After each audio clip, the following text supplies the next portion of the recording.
Hey, Crawlspacers, welcome to our end of Zeb Wells' ASM run. Let's see who we've got on the panel to talk about. I think it's like 2 years. If you do, maybe a little over 2 years. We've got Josh. What's going on, Josh? Hey, has it been that long already? Well, I think it was 2022. I think is when, like April-ish is when he went on the title. Yeah. I could be wrong. Help me out in chat if I am. But so.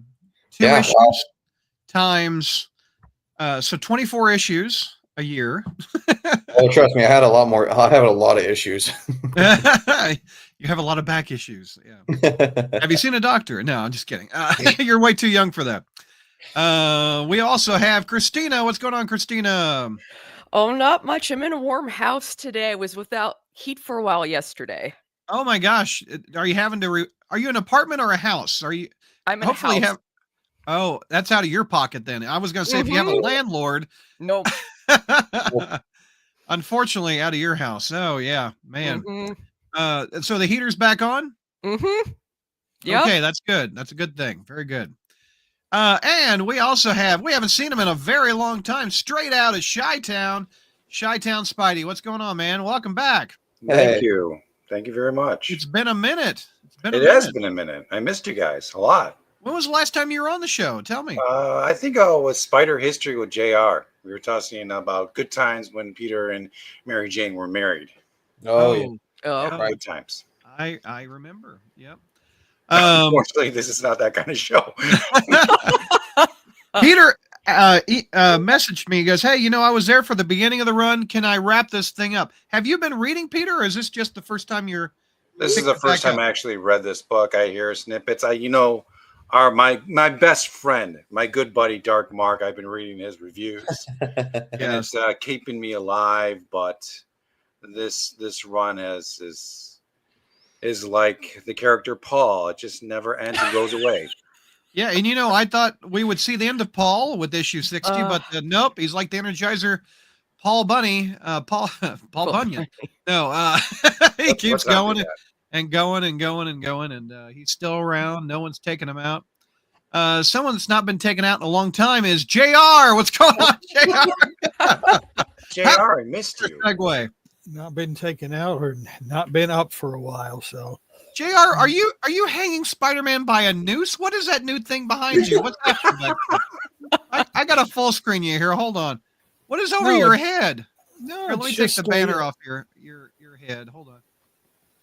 Yeah. Oh, I thought there was a rope around him, like you're no, like the goblin strangling him. No, he just actually that was in Spencer's room before he moved out. Okay. So I just brought it down here. I like it. What is that you just grabbed back there? What is that?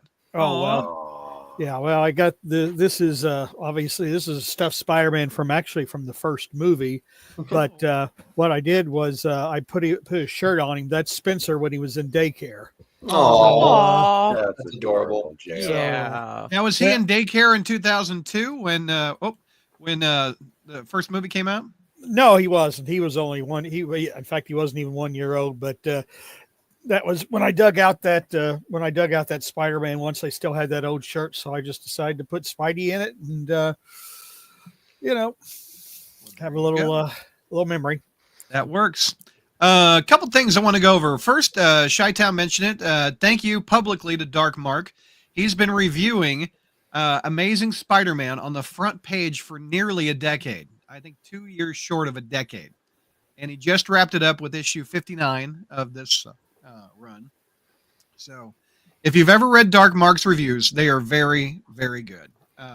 And he's got some issues. He lies a lot, but no, it's okay. Yeah. Have you seen the guy down below me? Have you ever seen his segment? JR just makes things up for fan service. Mark just plain lies. He just lies. George started those vicious rumors, and he's not here to be held accountable for them. I swear. He's probably in chat somewhere. he can't not look away from this.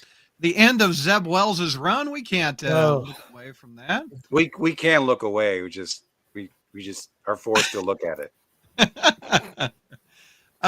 If I could pull up my own website, that'd be great. It's not loading. Come on, Crawlspace, get up there. This guy can't be reached. Okay, great. Perfect timing. Anyway, if you would like to work on the website whenever it's working, yes, please. I need someone to annoy. We're looking to add another reviewer for the Amazing Spider-Man book. Just log on to the front page. Not right now, evidently. And shoot me an email at crawlspacemail@gmail.com. We were looking for another reviewer in the vein of Mark, where he had some fun stuff. He had mixed a little bit of history, a little humor, etc. So look on there, and you can add. You can be part of the review staff, and we'd love to have you. And you're going to send me a sample review, and let's see what your review would look like, and we'll pick a winner, a new reviewer pretty soon. Another thing I want to talk about before we get to the actual review, YouTube has a thing. Have you heard about this thing? It's called YouTube. I've heard of YouTube. They have you heard of YouTube, JR? No, I'm just kidding. Is that the same thing as MySpace? Oh gosh. No. This is a little later after Pong. Where YouTube has these things called super chats, and they just released a thing for some YouTubers, including me, which was cool. They have super chat goals. So I think I set it for if we have 10 super chats within this next show, we'll all stick around, or I won't force you, but I'll stick around and we'll answer your questions. We'll do what is it, AMA, LMNOP, whatever those Ask Me Anything things. Q&A. Isn't it called an AMA, I think? No, yeah, that's Ask Me Anything. Ask Me Anything? Ask Me Anything. Okay. Yeah. I must be that old. Okay, I don't know. I thought it was the American Medical Association. Well, that too, but well, yeah, I guess it could. We can't reveal any of his medical records due to HIPAA. I take it back. I'm not that old. You're not. You forgot. This is the Senior Spider-Man podcast. Anyway, I will stick around, and hopefully a few of my friends will. We'll do an AMA, and we will answer your questions, whatever you would like, if we hit the goal. And the super chat is live, so if you want to hit it up, we will answer your questions. Hey, look, my website knew I was talking about. It's back. Let's go to the Crawlspace, and I wanted to show this ad real quick.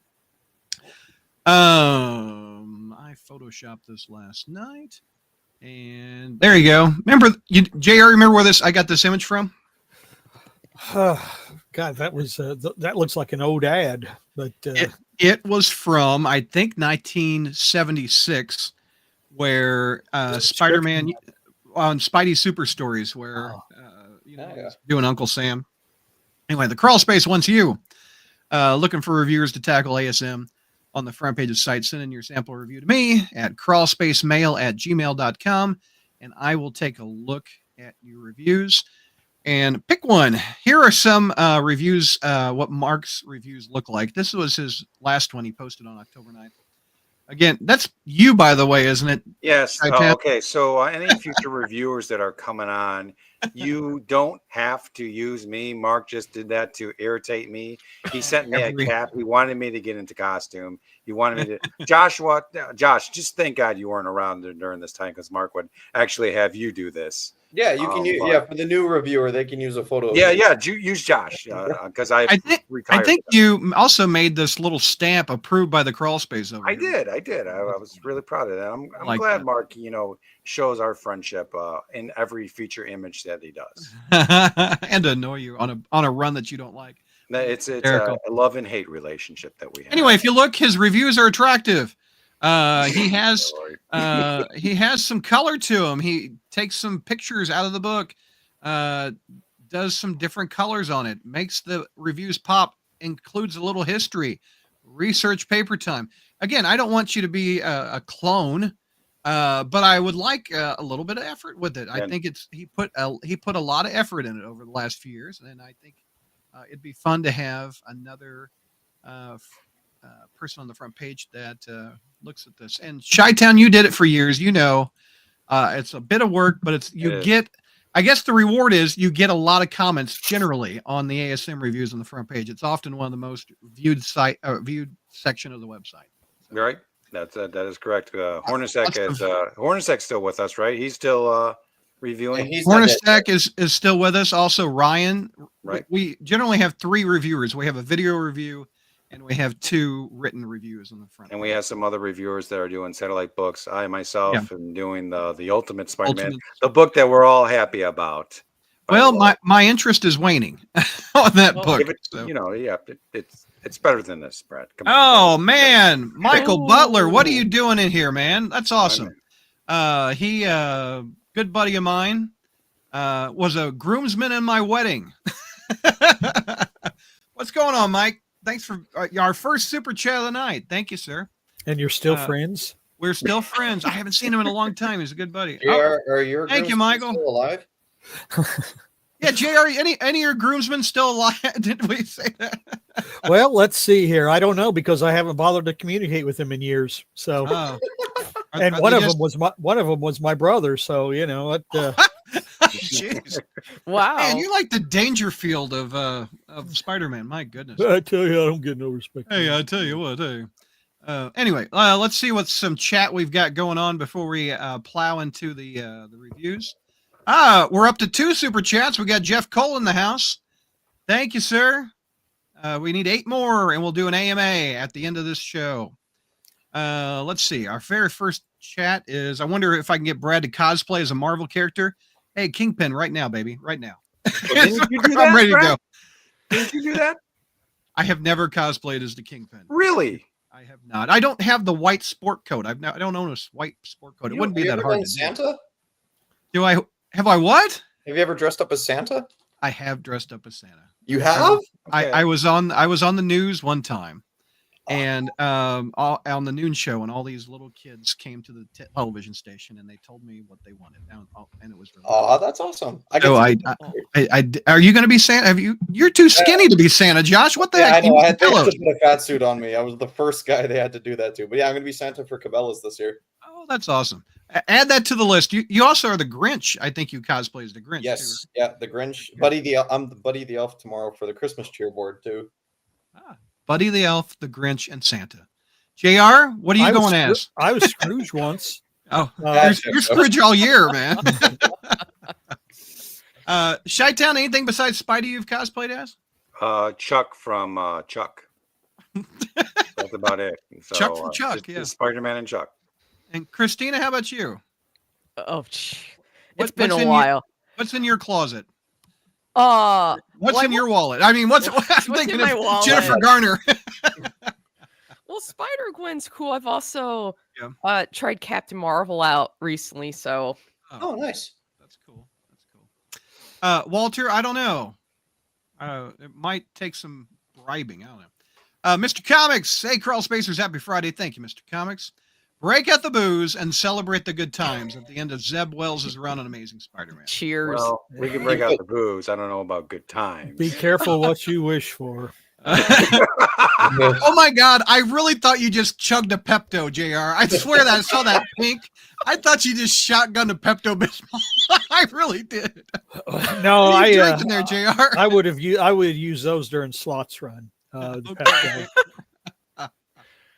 Chi-Town, I'm closing on your record of letters to the editor in Amazing Spider-Man up to 7. Woo! All right, Mr. C, nice. How many you got in the letters pages of the comics there? 12 altogether, 11 in the Spider-Man run. Wow. I have not had one, nor have I written. So I guess I should, but I really want to write something where I'm like, good job. we just haven't had the opportunity to do that. Yeah, we passed that. JR is waiting for the missus to take him out. JR, I'm going to eBay and getting that plushie now that I've seen it. I've seen this before. Okay. Yeah, that was actually a Christmas present from my mother, I think in 2002. So it goes back a ways. Is my mic going in and out? Can you guys hear me okay? Yeah. Yeah. Okay. You're great. We got Tevia saying hello. Matt says Zeb Wells on Amazing for his whole run is very awful because none of his arcs flow through smoothly. Just saying. Well, I think he had a through line of Tombstone, but I agree it was all over the place. Let's see. Nobody wants to review Amazing Spider-Man anymore, huh? Can't say I blame him, says Josh Nelson. I agree, Josh. If I was a better writer, I would apply. Ultimate Spider-Man is freaking fantastic. Yep, it is. SoFlo says, hey, Brad in the crawl space. Josh says, has Chi-Town accepted Paul as his Lord and Savior? No, and no some more. All right. Brad doesn't know what Walter made Spidey Dude dress up as earlier this week. Oh, Lord have mercy. I do, because Walter DM'd me, and evidently he shipped a blonde wig and a Spider-Girl outfit to Zach. And Zach can't say no, even though he learned that just say no to drugs. He used to say no to strange packages in the mail, too. Let's see. Josh Nelson, if the last 18 years have taught us anything about Spider-Man, it can always get worse. Happy Friday, everybody, from Jeff Cole. I will review it. I will review it if Brad dresses up as Spider-Woman. I'm good. All right. We don't need that. We don't need that, Walter. Tevia says, do you think Nicola will ever leave, given ASM being treated like garbage as of late? We don't. I can't honestly give you an opinion about that. I don't know. I do imagine he's taking a lot of heat from fans, but I don't know if he'll leave. It's a nice, cushy job. Well, if you notice, the editor job comes and goes, not as quickly as the writer, but yeah. So Flo wants to know why the hell Chi-Town's here. I was here during the beginning. I'm here at the end. This is called the bookend. So Flo, now book it and get to the end. All right. We've got. Let's see. JR, are you ready? You've got this book. There it is. You got to admit that's a pretty good looking cover, right? Well, I guess, but that's not the cover I got. What cover did you get? As I remove him. Oh, okay. You got a Patrick Gleason cover. That, of course, nice. Because the Goblin's on it, right? Okay. Who would have figured? Huh? I know. Yeah. Called that one. So, all right, JR, give me a review of what happens in this issue. How do we wrap this puppy up? All right. Boom, boom, boom, boom, boom, boom, boom. All right. We're going for some law and order here, folks. Tombstone. What? Zeb Wells and Ramita Jr. Again, who we started with, etc. All right, we are in the court. Boom! There you are. All right. Boom, boom. All right. So Tombstone is on trial, and it's a good thing he doesn't look behind him and see Peter Parker all beat up, because then Tombstone might say, Spider-Man and I just kicked each other's ass all over New York, and he was pretty beaten up, and all of a sudden Peter Parker shows up and he looks like he's been through a fight. Just must be a coincidence. Must have been mugged or something. So anyway, but it turns out that for once in the Marvel universe, actually, Vigilante's actions are not particularly appreciated by the courts, which would probably be would be true in real life more often than not. So as a result of Spider-Man's unwanted interference and his unsanctioned attack against Tombstone, the case is being dismissed. So anyway, Tombstone goes to trial faster than P. Diddy, obviously, since Diddy's still rotten, but Tombstone goes right to trial. So, but then again, Tombstone probably is not guilty of near the gnarly stuff that Diddy is. But anyway, allegedly, we don't want to get sued, Jared. Oh, okay, yeah. Who would ever want to cast aspersions upon someone who has actually videoed beating a woman? We wouldn't want to say anything negative about him, would we? So anyway, Peter absolutely cannot believe this. God Almighty! Welcome to True Crime with JR. Hey, I used to expose my daughter to America's Most Wanted back when she was like, in single digits as far as age. So, and she grew up just fine. So anyway, She-Hulk makes a She-Hulk makes a gratuitous cameo because, of course she does. And then Tombstone, says, I need to talk to Peter Parker. And so Peter says, okay, I'll see what old pasty face here wants to say. And of course, Tombstone, one of those, I want you to give a message to Spider-Man. Oink, oink. Yeah. Because I don't want to go into that. Anyway, so Tombstone says, well, no, it's not his fault the case got thrown out because I got to the judge because that's a far more convenient plot device than a long trial. But I also want to tell him that he won the fight fair and square. And oh, by the way, tell him I said thank you. He'll know what I meant. So, and of course, that goes back to the fight in the theater. Spider-Man stopped Tombstone from killing Janice, which is funny because Tombstone is more grateful to Spider-Man for not to keep him from killing Janice than Janice was Spider-Man actually protecting her. If you remember whatever, but all she could tell Spider-Man was to get off, as he's put his body in between her and Tombstone's fist of fury, she says, get off me. So anyway, I was about to say, so she's Spider-Man should let Tombstone kill her after that, being an ungrateful bitch. Anyway. Jeez. Language, JR. Hey, yo, you need a hug, bro? There's a woman in the panel.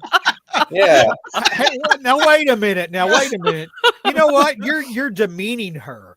You're implying that she's a woman that she This is can't. called the segment where JR makes stuff up. No, Yeah, we will we're- be polite. No, he really thinks she's a bitch. No, it's fact. You're implying that she's a delicate flower. And JR just smashed it with his boot. Good God. All right. Meanwhile, speaking of delicate flowers, here's Aunt May. Oh, yeah. Here's Aunt May back to being old dippy, dumb as a box of rocks, Aunt May. He's on with JR. So, You notice I just throw the balls and he just hits them. Just lunge one at him. Just go for it, JR. So Go ahead. Peter, goes to the feast thing because Aunt May's all big into helping the underprivileged and the mentally incompetent, since she's one herself, obviously. Jesus. So Peter's tired, and Aunt May says, "Oh, you look, Like hell." You look about as beat up as I used to when you spilled the milk when you were a baby, And she says, Spider-Man did this, or wait, it was, because you follow Spider-Man around, you got involved in that Tombstone business, and this is why you got beat up. And you're going, I wish you'd stop hanging around Spider-Man because he's going to get you killed someday. Yeah. Cue the plot device, cops, sirens, loud noises, explosions, boom. The Sandman is back in town. Peter shoves May and everybody into the feast center, shuts the door, and Peter, of course, disappears. Spider-Man reappears, and nobody is the wiser. But fortunately, as we'll see later, Sandman is sporting a brand new do, but we'll get to that in a little bit. So it's Sandman making another gratuitous cameo because, as we all know, Zeb Wells apparently originally was told that his run was going to end around 54, 55 or something like that. The Goblin story, yeah. Yeah, and then he was told to hang on a little more and said, I don't have any more stories. He was given this hand sign, which is stretch. Stretch. I don't have any more stories. Well, tell them anyway. That was kind of like there was a critique of Julian Lennon's, one of his first albums, and said, pretend you had no songs, pretend you sang them anyway. That was probably about the best review I've heard of an album. But anyway, so, Spider-Man, goes in the battle against Sandman and says, oh, here, I have this MacGuffin that I'm going to use like I used against you last time. And Sandman dropped it. Sandman made him drop it. And yeah, look at this. I mean, Sandman is not he doesn't have the Osborn. He doesn't have his third cousin's hair anymore because, as you remember, John Byrne established that William Baker and Norman Osborn were third cousins. That's why they had the same hair. But it looks like he's kind of gone into the dreadlocks. But and I'm sure that once Spider-Man gets done with him, that Sandman will be canceled for cultural appropriation. So anyway, but Spider-Man's MacGuffin happens to fall into the clutches of Aunt May, and Spider-Man grabs like a it. Flashlight. Well, I'm it's a looking for this. it serves whatever purpose the plot requires. In this case, it's like it's not as powerful, obviously, as a sonic toad, but it is sonic. It uses sonics to dissipate Sandman and prevent him from reforming. And so May then decides that she's going to lecture Spider-Man. She's going to beg Spider-Man, to leave her nephew alone because, by running to him all the time when there's trouble, Peter always gets hurt. And Peter has sacrificed so much of his life for Spider-Man. Does Spider-Man have any idea how he's screwed up Peter's life? Oh, yes, I do. And then Aunt May goes, leave Peter Parker alone. He can't keep running out to find you at the first sign of danger. So I guess you can interpret it well, actually, I'm getting a little ahead of myself here, but then Spider-Man, says, May, why Peter always calls me when there's trouble, and May says, yes, because somebody needs help. And if he didn't respond to that, then he wouldn't be Peter Parker. All right. Get your ass out of here, Spider-Man, she says. And you too. Yeah. Hold on. Let me just double check. Yeah, he made that up. Okay. Yeah, you too, you old bat. No, by the way, next time you see Anna Watson, tell her she's got something coming for those bite marks that she put in me a few issues ago. So I guess you can interpret this one of two ways. One, May is back to the old dingbat she used to be written as, or two, she does know that Peter is Spider-Man, and this is her way of trying to get him to quit, but then realizing that she can't because I don't want to. I might hit. I want to do this while we still have it in front of us. Mm-hmm. The fact that it's raining sand. Yeah. Well, better than men. And men. That's a good dark turn. The problem, JR. One thing I have, it just makes Aunt May. You just have one problem? Well, I've got a few problems with this right here. But not only have us longtime readers been on the journey where Aunt May has known it, the identity, and she doesn't come across so idiotic as she does here. We've got a movie where she knows it. We've even have 20 years ago, Aunt May, drawn by the exact same artist, knew he was Spider-Man. It just us longtime readers. This is hard to take that she's this dumb. Gary in the Pros makes a good point here that this issue would have been a great opportunity to reveal Aunt May knowing Peter is Spidey. Oh, absolutely, especially if this 100%. is Zeb Well's last issue. This would have been the perfect opportunity, and they didn't.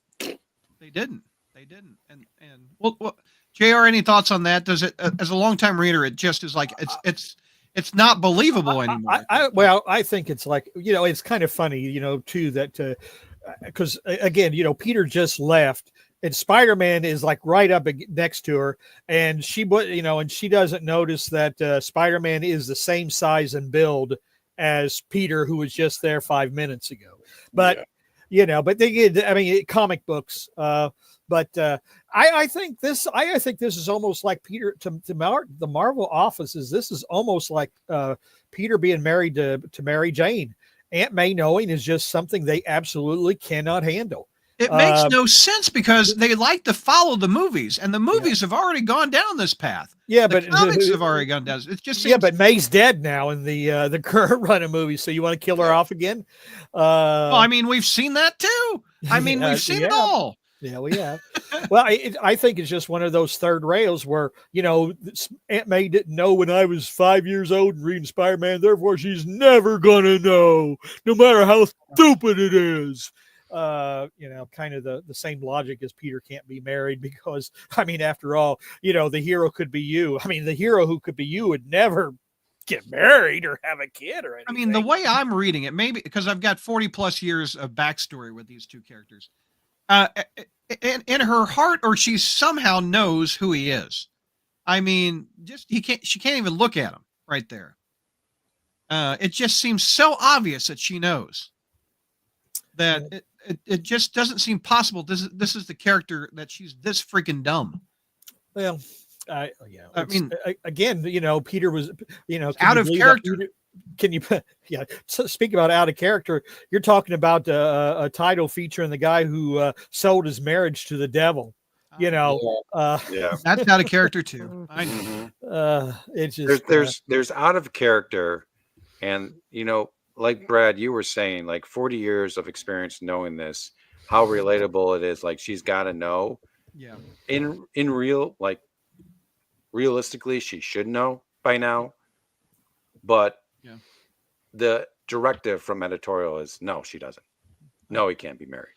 No, we have to go our vision. Well, another point before we move on, JR, is I think Wells, as the writer, got Aunt May as close as the editorial wall will let him to imply that she knows.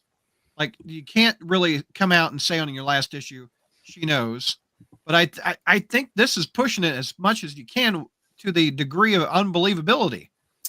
Well, that's kind of what I was saying. You can interpret this two ways. One, she really is a dingbat, and two, this is her way of telling Peter she wish he would stop being Spider-Man, and then realize that's the way I read it. The latter. That's the way I realizing that she can't, because that's not who he is. And I think it's a little obvious.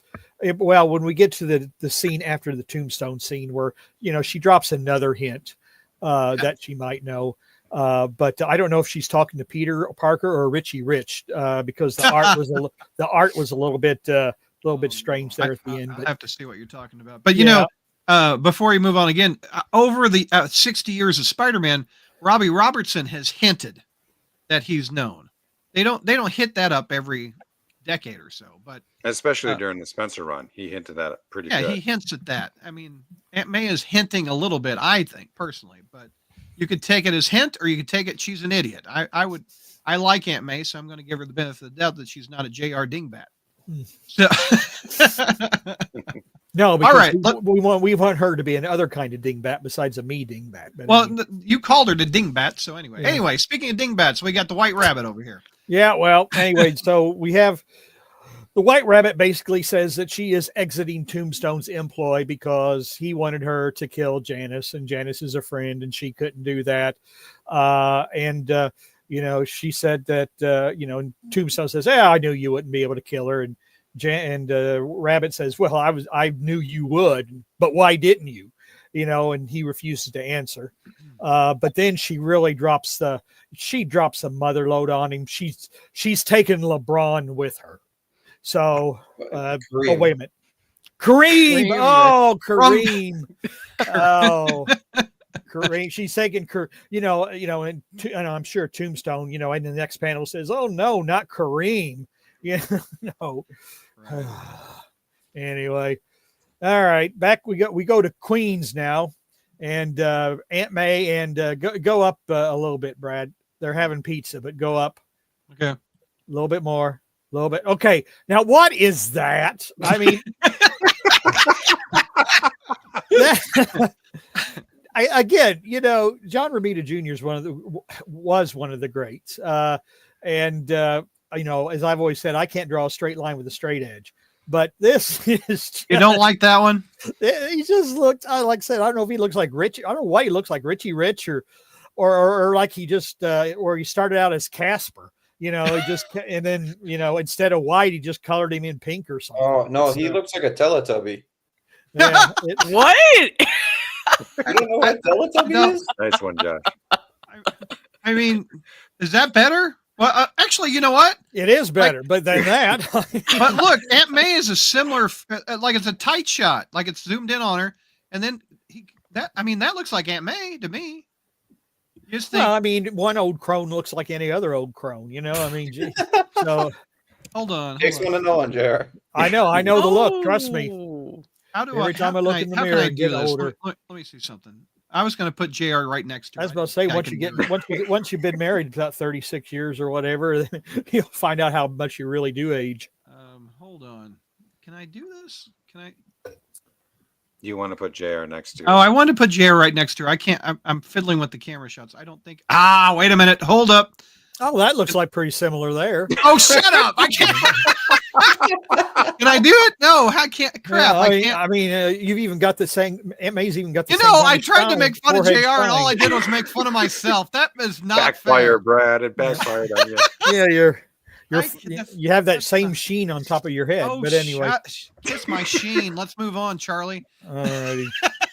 Well, basically, Aunt May then kind of says, you know, I learned something today that I didn't know before. Oh, really? And that basically that the reason, Peter, that you're always lying and cheating and running away and acting like a dirtbag and acting irresponsible and treating women like crap. Where are you reading this? What? Brad, this is in the comic. Let him continue. Let him continue. It's Go in ahead, the it's in the context. Oh, my Okay. ass. Oh, wait a minute. What was that? You want to see my ass? No, hey. Thanks. Gotta go For 10 Patreon super for that chats, one. we won't do it. Yeah. So anyway, so May says that you know, you're right. You're doing all of this because you want to help people, and that you can't possibly let somebody who needs help go unheard. And Peter says, yes. And May says, well, I'm sure somewhere Irish eyes are smiling, or Ben is. But anyway, so they eat pizza. Then Peter says, oh, do you know I'm seeing someone? And May says, yeah, that girl Shay, you know, she told me what you treated her like dirt, just like all your other girlfriends. So wait a minute. Wait. Shay, it's all Anna talks about. Speaking of Shay, she told me that Sandman was an absolute sweetheart. I don't see treated your other girlfriends like. I like JR's dialogue better. Okay. Yep. All right. And therefore, and now, based upon, you know, after that operatic finale, the sun sets on both this particular story and Zeb Wells's run on Amazing Spider-Man. The end. The end. Mm-hmm. Okay. Let's see. Oh, hold on, JR. I want you to critique this double page spread. Well, it's a lot better than the tombstone maps that we were getting there. That's another page filler. Okay, JR, let's go. Let's do grades on the main story. C minus. Okay, C minus. Chi-Town. D minus. D minus. Josh. D minus. Oh, Christina. I'm the generous one. B minus. I'm going to give it a straight C average on this one. Chat, if you'd like to sound off on your grades, I will pop them up. Mr. Comics gave the grade an A minus. Zeb Wells run A. Oh, we should also do that for the overall run. JR, what would you give Zeb Wells's run for a grade? You know, I hate to keep piling on. I mean, you know, it's one of those things. We pretty well stated what we feel about it. It just seems like, you know, we're beating a dead horse, but it would have to be like a C minus, you know, a C at best. It just was I don't think, you know, people said, is it the worst run? No, it's not anywhere near the worst run. You know, there were a lot more offensive runs and offensive stretches in Spider-Man. This was just average, mediocre. If I had to guess, from day one. Your offensive one was Denny O'Neil. I think that's your most offensive one, right? Well, that's the one I think is the worst. But there are stretches that other writers had. I mean, Slott had some terrific moments, stretches there. Parker Industries, especially. Parker Industries. You know, if he would have left with Superior, he would have had a much better. Especially his fans, I think, would have praised him a lot more. But you know, Parker Industries, it's one of those things. Like I've always said, you know, after a character's been around 50 to 60 years, you know, it's nice that somebody tries something different. But it didn't happen as Peter Parker. It was just okay. Let's make Peter rich. Let's not make the rich Peter Iron Man, because Iron Man is so popular. Yeah. So we gotta let's not do it as Peter Parker, because Peter Parker would then say, well, wait a minute, I have all this money and I have all these resources. Why the hell am I putting on a costume? I could be, if I want to help humanity, I can do it a lot better than this, and that should put him into an existential conflict. But of course we never got that. He just, drove fast cars and hung out with loose women. So we have a C- out of JR for Zeb Wells' run. Christina, what's your grade on the overall run? I was leaning towards B- to C+ range. I think I'll lean towards C+. Okay, Josh, how about you, man? Same with JR, C-. Yeah, Chi-Town, D+. D+. I'm with JR and Josh. I think C- is fair. I think the highs are the Tombstone stuff. The lows are the rec rap crap and the limbo and Paul and the limbo and the Mary Jane out of character, the dark web. Yeah, that stuff, man. I just didn't care for it. We got chat. We got Upon the Horizon. Overall run is a B-, maybe C+. Tombstone was a highlight for me personally. Some Norman moments. Yeah, he had some good Norman moments. Even Peter got an Ain. I don't know what that means. Sofalo gives it a C. Gary in the Frozen. I don't know. MJ leaving Peter for a stranger is pretty bad for me, JR. Yeah. Well, she did spend 4 years with him in that zone. So, but she spent 55 with Peter. Josh says D+ for this issue and a D- for the run as a whole. Upon the Horizon, B-. Wish we got more Janice resolution.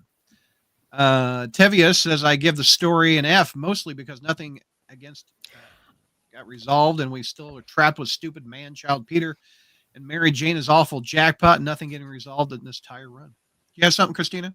He that was going to be one of my comments, so he ruined it for me. Yep. We'll do Wells's run gets a D. D- out of Jeff Cole for the issue. F+ for the entire Wells run. This run was just feeble and not even mediocre in my opinion. Sofalo gives the run a B. Let's see. By the way, I would read Janice's "Get Off Me" as more panicked and waiting to get more away from Lonnie. Maybe one day Spider will get that. Thank you. I don't believe it. I wouldn't. I don't believe it. She seems like an ungrateful person. Hey, you stopped yourself. I'm proud of you, JR. That. You self-edited. Oh. Well done, JR. Character development. He's having an arc. He's having a character arc right in front of us. Looks like he's having a seizure. Heartburn. He's having heartburn and a heart attack. Yeah, I knew the joke. No, it's just bad. I don't know. I just hate to keep seeing Spider-Man get crapped on. Yeah. Really, I mean, it's like he's kind of a hard luck character, but there comes a point in time where it just gets boring. It gets tiring. I don't think we even did pros and cons for the issue. JR, what did you like about the issue? Well, I guess that the Tombstone thing didn't last any more than 3 pages since it already outlived its usefulness. Boy, no, there's nothing.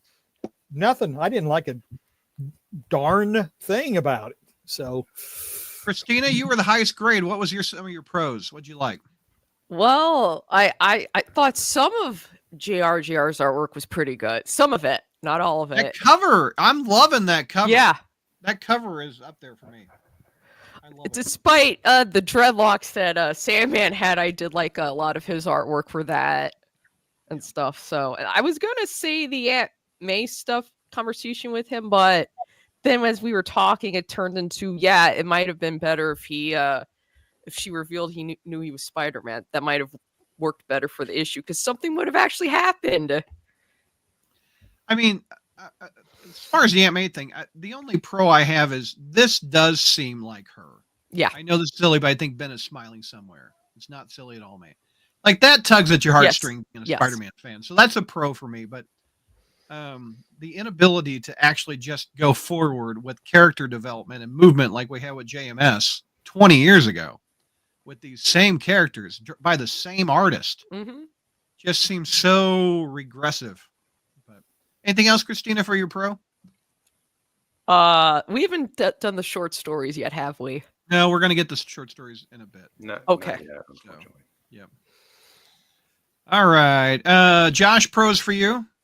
Not that it hasn't already been said. I like the cover. I'm pulling to you. The cover kind of helps me with the grade a bit, but there was a couple moments in there, specifically with the MA, where I was like, oh, they're gonna do it, and then it just fell flat. It reminded me of like when the first time we had the Spider Goblin, where he got Goblin sins. A couple people said my mic's going in and out. Is it still bad? No, you're good. Yeah, you sound good. Yeah, you're great. Yeah. How about now? Yeah, it doesn't even go out when I want it to go out. So yeah. Now he just left. Yeah, it reminded me of the first time Spider Goblin we had there. It was like, oh, he's gonna have to deal with the sins he did, and then we skipped that and went into the street war or whatever. Right. Yeah. Mm-hmm. Adam, I just went in and out, unplugged my mic, plugged it back in. Let's see if my mic is better. Can you guys still hear me okay? Yeah, we can hear you fine. Okay. Yeah, Adam, I just had enough. I was like, my mic's gone, I'm gone. I'm like Zeb Wells on this book. Chi-Town pros on the book before we go to JR's cons, which he has a bullet point and power. What is that? You're nailing it, Brad. Keep going. God, I You're was getting it. nailing it. The house is falling down. PowerPoint. I couldn't think There of you go. PowerPoint. There you go. There you go. The joke is much funnier if you can deliver it. Pro. yeah, because the teacher never would use PowerPoint, right? Oh, look, your mic went out.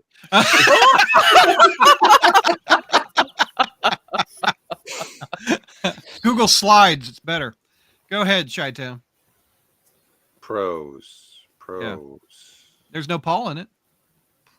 Well, in this in the comic there is, but I say like we've already discussed the Aunt May thing, but Spider-Man saying, well, Peter wants to help, he wouldn't be Peter if he didn't help. That makes sense, but that's the only thing that makes sense in the story. I mean, when Tombstone says he wants to talk to Peter and She-Hulk goes, just give me a reason, Tombstone, any reason. Okay, well, I paid off the judge, and well, there's your reason right there. There's the lawyer. I mean, do something about that. You just got a confession from a innocent person that he paid off the lawyer. What? I don't know what the law is, but I think you can have another case about that. If only there was some way to record what was just said outside the court. I don't know. Maybe a good lawyer would have her phone ready with I mean, yeah. And isn't there a Marvel character called the Recorder? Just bring that bastard in there. He's great. I mean, sure, Brad. Let's see. JR, all right. Your bullet points and your PowerPoint presentation of why this issue is what'd you give it, a D? No, C minus. C minus. Okay, go ahead. I don't know what else I can say. What I thought of was pretty obvious all the way out. I mean, but it was an anticlimactic ending to an anticlimactic story. Mm-hmm. And it just, I mean, in fact, to give credit where I forget who said it, but described it as feeble. Zeb run as feeble rather than mediocre. I think feeble actually is a very good way to describe it. And this story, it just limps. It just limps to its conclusion. And there's really not much of a story. Sandman shows up. It just, for everything's just kind of like, well, okay, I got 22 pages to fill. Throw in a super gratuitous superhero, supervillain fight. Throw in Aunt May. Throw in, it's a casserole. What do you? And my wife calls that. One. My wife calls those crap in the cupboard casseroles. What's in the cupboard? We got an Aunt May action figure. We got an old Sandman. Hey, look, somebody left their She-Hulk here. Let's all put crap in the casserole. Yeah. So yeah. JR, we'll hit the letters pages up also, but what is it? Zeb Wells talks about how, you know what? Before we get the next big arc, I liked Beyond. I was able to pad out a few months before we get something big or before we sign the next writer. Let's do that again. And it seems like you were talking about, we limp along like, all right, keep paying your $4.99. We're going to have the status quo a little bit. We're going to have the status quo. Spider-Man's Peter's a loser. Can't get a job. Can't keep a girl. random bad guys fall in. It's just nothing changes for this character. Well, do they change for? I mean, and I don't read any other comics, to be honest, but I do listen to a few podcasts, and it's like it just sounds like the whole industry is in this rut. I mean, basically, you have a whole lot. You have the big two who don't want to pay anybody anymore, or they make hires based upon questionable qualifications, and everything's just in a holding pattern, waiting for the end for the music to stop. I mean, I really get that. I don't think it's just a Spider-Man problem. I think everyone's just putting in their time until the music stops. When that is, and under what form it takes. No, I don't think comics will go away or anything, but eventually both Disney and Warner Brothers have got to ask themselves, why are we doing this? Why don't we just license it out and take a check from somebody else instead of writing any checks ourselves? So, that's just my opinion. Yeah. Any other cons that we haven't mentioned yet? We hit them both pretty good, I think. Any other cons, guys? Okay, JR, we got a few backups to pad out the $7.99 price tag. Here we go, JR. Take me through these padded out stories here. Oh, you're kidding. I didn't anticipate having to do those. Oh, well. You can still do it. Yeah, you did. Go for it, JR. There's not much to them. You could do them in your sleep. I know. I mean, come on. Anyway, so in this stupid ass story, And we're off. Here we go. I guess Rec Rep took a goblin glider to the gut. Well, that kind of has a certain amount of alliteration to it.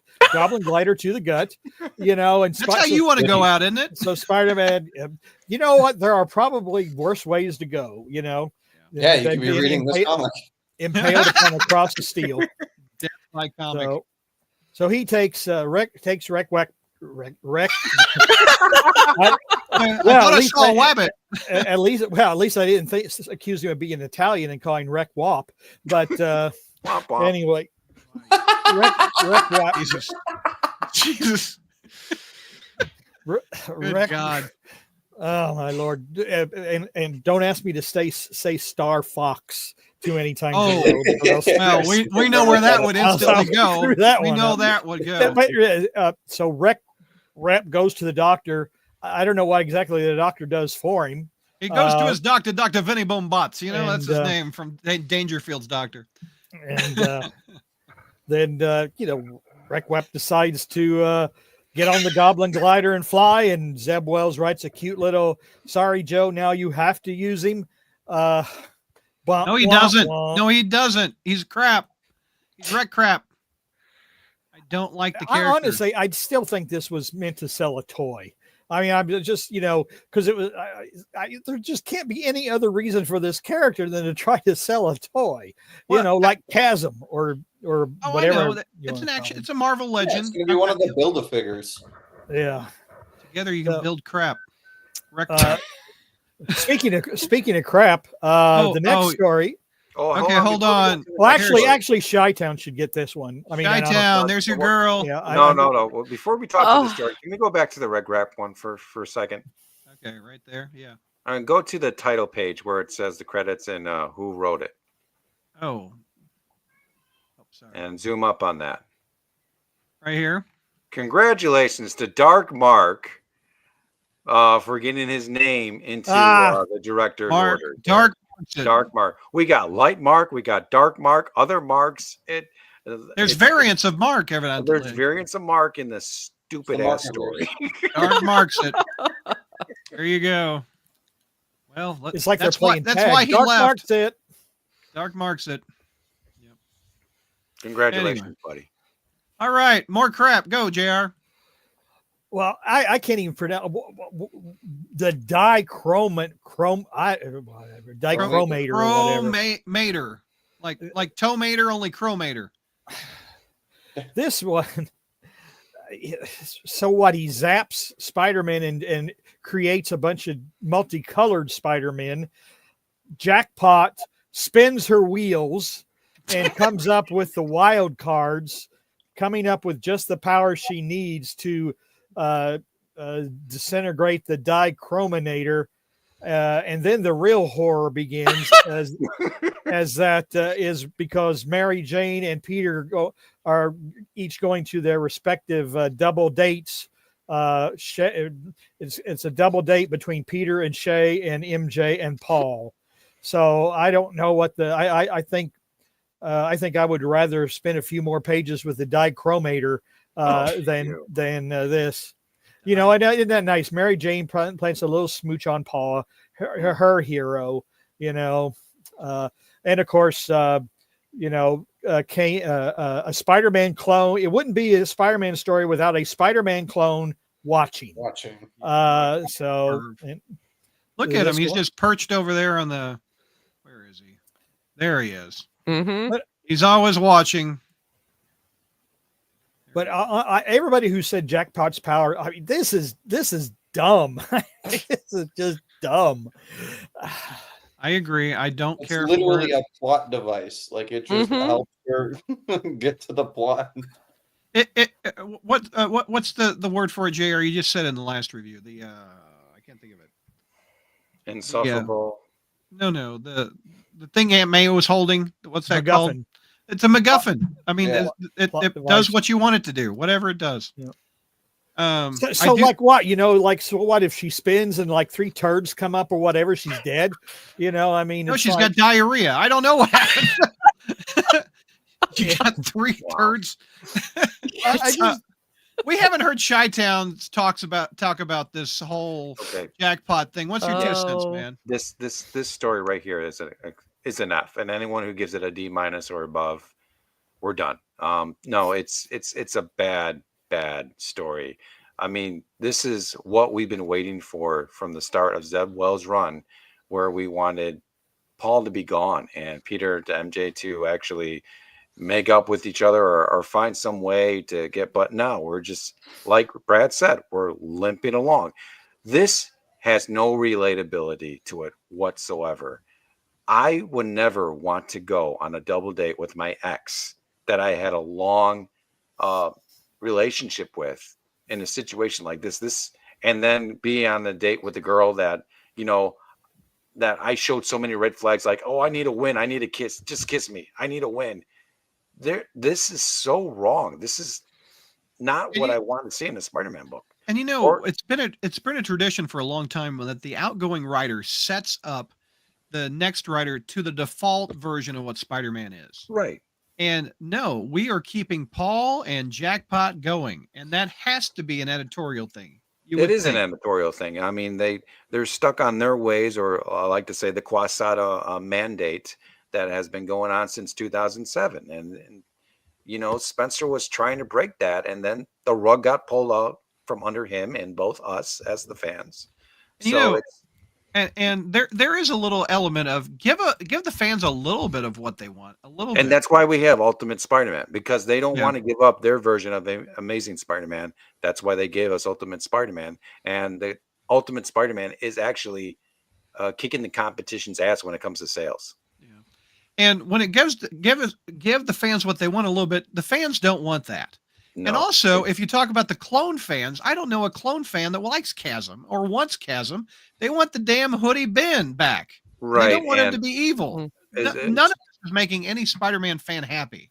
And as far as Ben Reilly is concerned, the character is not character assassinated. He's character annihilated by now.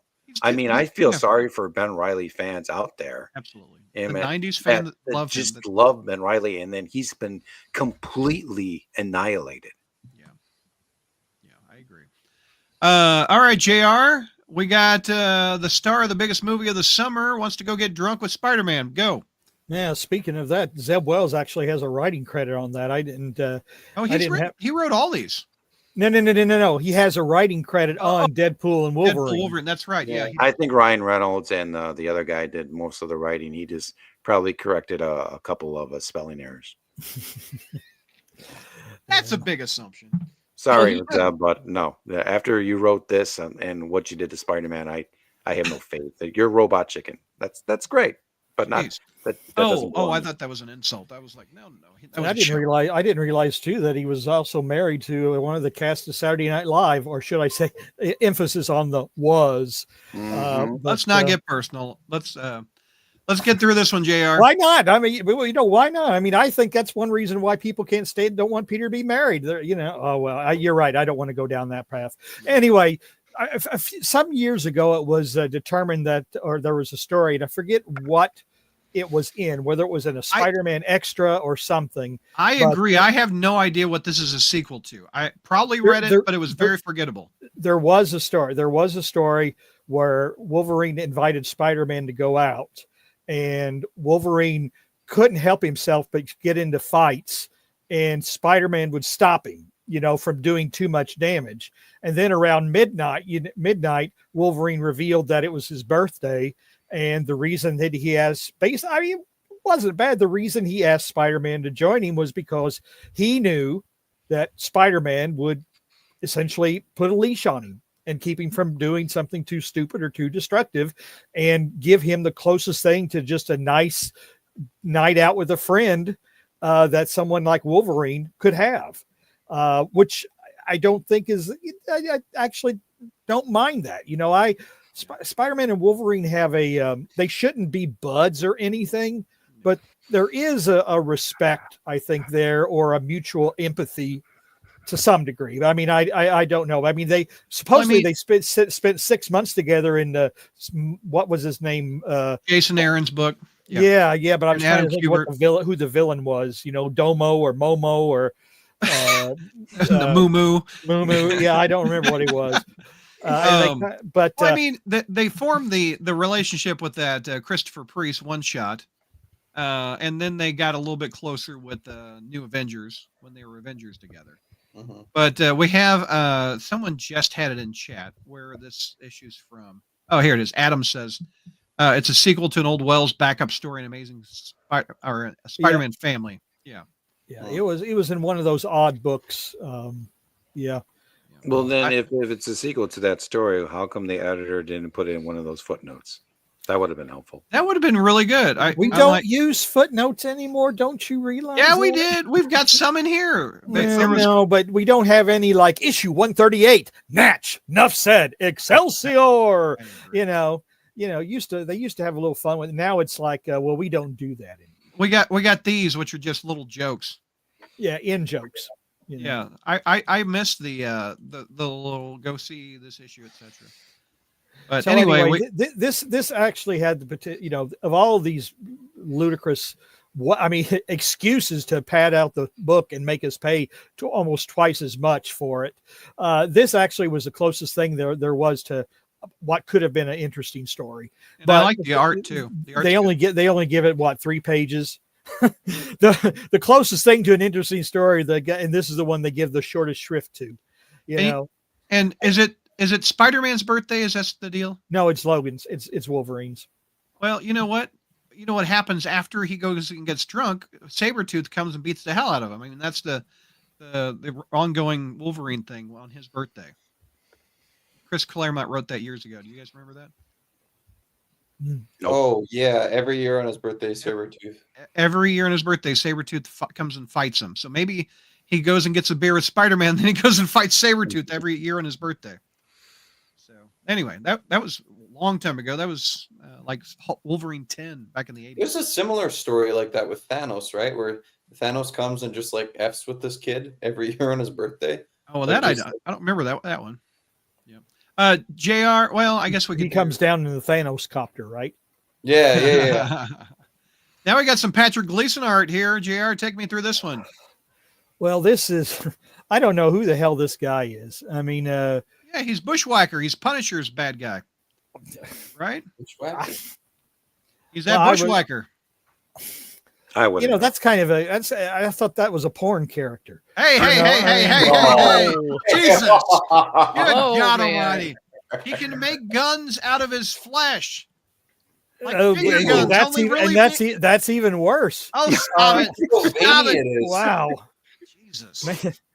you know, I was about to say, can you forget it? Okay, stop. Yeah, stop Jesus. yourself there. So anyway, so weed whacker here, weed whacker. Not weed whacker. You know, he says, "Oh, Spider-Man, not Steve Whacker, not Bush Weeder Whacker. Bush weed or whacker. It was the last Marvel editor before Nick Lowe. Yeah. So, all right. Oh God, I can't even say the guy's name out anymore. Anyway, Bushwhacker. So he accuses. Wait, is this the character that what's his name? No, that's Bushman or whatever. That was a Moon Knight villain. One Carlo Esposito is he who's playing in this Captain America movie, upcoming Captain America movie. No, he's actually Sidewinder. Okay. Sidewinder, yeah. That's okay. Right. All right.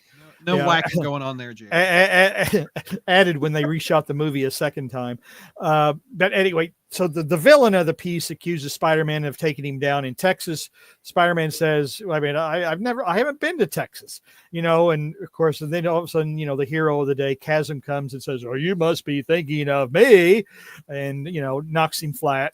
And so, you know, Peter and Ben, you know, decide to go out for, you know, breakfast, coffee, whatever. And it looks like they make up, you know, and Ben says, "Oh, my life is fine. I don't want yours anymore." And Peter says, "Oh, that's really great. I'm rooting for you, pal. Here, breakfast is on me." Hey, and look, there's an editor's note. And then, hey, there's one. There's one. There is one. He did one. Back in ASM 946. But maybe because they're desperate for you to actually remember it, that there was a story that involved him, or they want you to go back and reread all the Chasm stories because they keep trying to make him happen. But anyway, so Peter walks out with a warm, fuzzy feeling about his relationship with Ben, and it turns out that, you know, liar, liar, pants on fire. Ben was lying the entire time. He wants Peter's life back, and this is probably setting. You know, so he goes and watch, you know, as we see, he goes to watch Peter's double date with MJ and Paul and Shay, and, you know, waiting for the moment that he can take Peter's life back. Oh, you think that would be answered in the currently ongoing Chasm miniseries, which for some reason has an Eternals connection into it. Mm-hmm. And it's pretty bad. It's not good. No, that's consistency. We don't do that here. And to be absolutely honest, I stopped reading after that one. I didn't. Oh, you didn't read Joe Kelly's setup for the next one? I didn't even read it. Mark Buckingham's back with from Paul Jenkins' run. I couldn't take anymore. I just who wants to take me through this one? Who read it? None of you? Okay. Yeah, I read it. I don't really no one wants to admit it. I read it, but I wasn't prepared for it. I did too, and I'm not prepared either.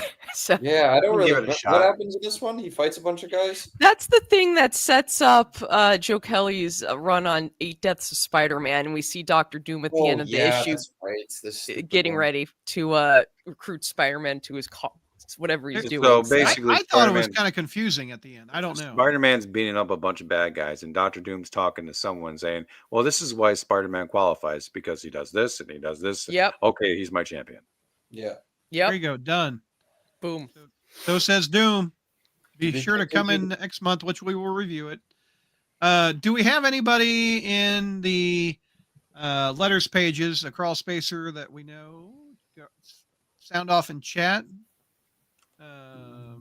There is a guy that I know that is in the letters page. Who's that? Which one? His name is Zeb Wells now. His name is DK. He was on the first page. He's part of the Spider Fam Discord, so he actually made it into the letter section. Well, there you go. We got a Texan here.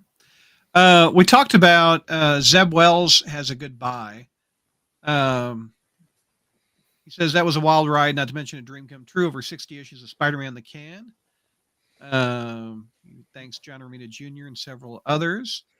He talks about writing a bi-weekly book is no easy task. I would concur. Writing 24 issues a year sounds incredibly hard. He thanks the people that came before him in that. And what else does he say? I I want to thank the readers, every last one of you. I know the passion you've shown, both positive and negative, come from the same deep well of love we all have for this character, Peter Parker, the Amazing Spider. It's been an honor and a lifetime to be part of this book. I mean, that's fair. I mean, that's nice. A good ending to him. That's fair. He says, you know, you may have liked some, you may have hated some, but we all love the character, and that's fair. I think that's pretty good. All right, JR, you want to do real quick grades just off the top of your head on these before we oh hell, I would give the Wolverine Spider-Man one a C for the promise it had, but I would give the rest of them straight D's. I mean, it wasn't even, you know, I mean, at least try. If you're going to pad the issue out for more money, at least try. Well, I do like the fact that Zeb did them all, with the exception of Joe Kelly. That is kind of trying, as opposed to, hey, let's pull out 3 stories from the bottom shelf that's been in the can for a couple of years. I think they kind of did a little bit. Well, it's like he didn't have any stories to finish out his last 5 issue, the last part of his run. Why give him more backup stories to do? Yeah. All right. Any other thoughts on this one, guys, on the backups? Are you guys ready to move on? Yeah. This entire run, this entire issue fell flat. Yep. That's all good. We're not going up that high from here. Oh no, we're not. It only gets better, right? Let me pull up, Josh. You've got this one. Yeah. Let's count them. The 8 Deaths of Spider-Man. Come on, Josh, sound exciting. It's the end of Zeb Wells. Okay. So we have an all new story starting off with Kelly's run with the 8 Deaths of Spider-Man. We have the temporary run of Spider-Man. Yes. Yeah. or what, the placeholder until someone better comes along. So placeholder issue 1. So Peter begins talking about how stupid his life is and woe is me and all that crap. He's just like being miserable. He's like, my life is dumb, and now I have this stupid window washer, Kevin, who's going to hopefully catch my stuff on the way down while I fight this Human Torch knockoff villain. Pretty good looking opening splash page here, honestly. Yeah, and then like that'll kind of get to my pros there. Is the art's really good, but kind of where the pros stop. But anyways, apparently Peter was supposed to do stuff for or with Shay, Randy, and Aunt May, and he ends up disappointing them all because he's too busy being Spider-Man, and he's fine there. And so as Kevin is falling, he's like catching the stuff out of Peter's bag, and then Burnout turns into a bunch of Firebirds and flies off. When suddenly Robert Downey Jr., Dr. Doom, as the Queen Nice plug there, Josh. I love it. Nice. Which apparently is a thing now that we have Dr. Doom as the Sorcerer Supreme. Doom tells Spider-Man he needs his help with a very, super important thing. And Spidey tells Timu Doctor Strange to get rusted. And Doom leaves in a black and green hole, and poof, that's it. So Peter comes back to his aunt and says that he lost some of the money, but most of it made it there. So, he'll just pay back for the rest of it after his aunt loans him some money. And his photos that we was going to go over with Randy kind of got broken in the fight, and same with the record they got for Shay. So they're all just like, oh, Peter, you're not a great person. He's like, I know, I got to go to the bathroom, and then just leaves. And look at all 3 of them just trash talk him. Yeah. Just trash talk him. The Full people of that crap. Oh, I like you, Shay. this one loves him the most. This is his BFF for many years. This is the new love interest. All just shit talking him. Yep. Yeah.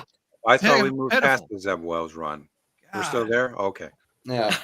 So, but no. So yeah, when his life isn't going well, Peter needs to pick me up from a 10-year-old. So he goes in. Yeah. Does, some God, this. I got this. Yeah. Spider-Boy. Can't you get arrested for that? Something like that. Holy cow. God, I hate that character. I hate him. Why is he in this book? That's what I So said. everyone's favorite hero, Spider-Boy, appears, but then suddenly, thankfully, a giant red demon metal man appears. So Spidey swings off because it's a level 7 or 8 and not a 3 or 4, which is what Spider-Boy's at. So Spidey starts fighting this thing and is starting to lose against it, and very wimpily, pathetically says, "Oh, I need your help! I need your help!" And so Mystic Doom appears to help him and just gives a whole bunch of mumbo jumbo exposition. Yes. The art changes, which is kind of cool, but this it's doesn't from belong. that it's from that mini series that was on Satellites. What was that? Where he do you remember what the name of that book? Savage Spider-Man or something? Spine tingling. Yes, Oh, that's Spine it. tingling Yep, Spider-Man. that's it. Yeah.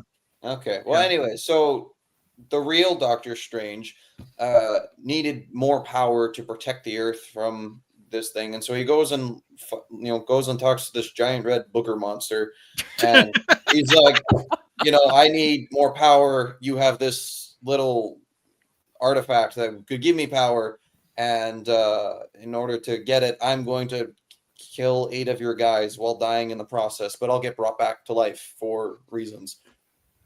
So that's what he did all the time. Every one of their years, he had to go and renew it every time. But then when Dr. Doom became Doctor Strange, the Sorcerer Supreme, then Dr. Doom's like, oh, I have to do this. Nah, I'm going to just send Spider-Man instead. I'm going to farm this one out. Yeah. My time is far more. Farm it out, baby. Yeah. He gives it over to Spider-Man, who Dr. gets Doom a says, new action figure costume and a DLC costume for a video game. Yep. So because Spider-Man, his life sucks because he puts everyone else ahead of himself. He gets a new costume, and it's exactly what Brad said. It's just an excuse for yet another Pop Funko and another video game costume. And anyways, Peter now gets all these new powers that he can use the wicked webs of Wungador and all that nonsense against this demon creature.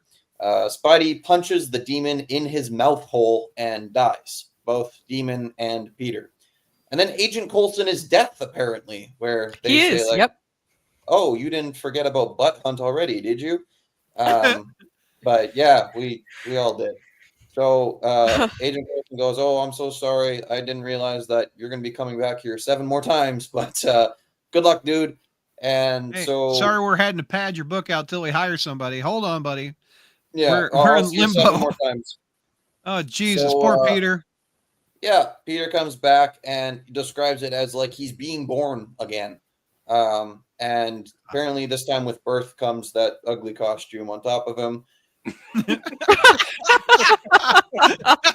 So he gets born and then he just wets himself. Look at that puddle. Yeah, he's back in the blue puddle here, and the real Doctor Strange in his mystical form appears, and after he's done rebirthing, he wishes him luck, because you need to do this, otherwise the Earth falls. To be continued. Okay. What's your grade, Josh? D-. Dumb. This is D-. Okay. Oh D-, right? D is in yeah, D-. D is in damn dumb. All right. Chi-Town, what do you give it, man? Same. D-. JR. I'll make it a trifecta. D-. I'm going to go up just a little bit due to that art. I'll give it a D. Christina, what's yours? Oh my God, I thought I was alone in hating this issue. No, welcome to the party, pal, as Bruce Willis says in Die Hard. Oh, thank goodness. A D? What the hell happened? Oh, chat, are we off our rockers and meds? Give us the grade. What do you like? What's your grade? We'll sound them off. Okay, Josh, is there pros besides the art? No, it's just right.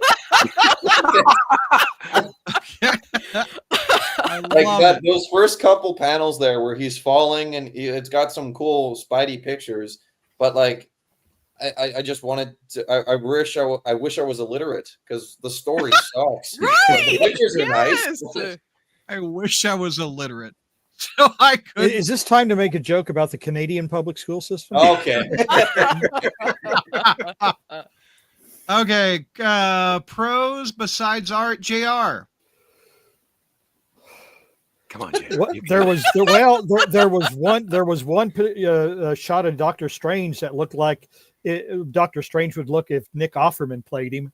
But that's about the best I can do. Yeah, I can see that actually. No. Well, not quite. Not there. Which one? The one of the spreads where Doctor Strange is like gripping. Keep going. Oops. Are you talking about the really funky art? Yeah, the one with the red booger thing. Okay, hold on. Nick Offerman from The Office. Actually, if it had been a booger monster, that would have been. Yeah, I just. I see it now. I see it. Yeah. It's like a Rorschach test. Do I you mean, that's see The just- Office? Yep. I mean, that doesn't. Oh my God. I mean, that doesn't look like Doctor Strange under any. I'll teach you kids to go on my grass. Yeah. Wow. Picturing Doctor Strange hating about government. Christina, only thing. pros out of you? It hasn't been like as offensive as some other things I didn't like Jackpot and Black Cat and stuff like that. It's not that bad, but I did like the artwork when he first wakes up after dying and all his skin and stuff's growing back and stuff. You like that? That panel? I'm somebody who likes grotesque stuff, so Yeah, you're into some weird stuff. so I thought that shot was cool. So Christina's into that. All right. yeah, You boo. that's me. Wow. All right. That's like something out of Ghost Rider, in my opinion. That's like, yeah. Anyway. all right. Yeah. No, it's not Spider-Man for me. Chi-Town, anything pro out of you? The art was good, but can you go to that panel where he's talking to Aunt May? Like when he leaves the rooftop? No, I think it's right before he leaves, where Aunt May says, "Peter, what's Right here? going on with your life?" Like she's so disappointed. Right there. Okay. Like Peter, what's your life? Can you go down? I can't read it. Yeah. What? Yeah. When are you going to get it together? This panel describes how I feel about this entire. Yep. Yes. run. I was going to say Aunt May looks like she's about 12 here.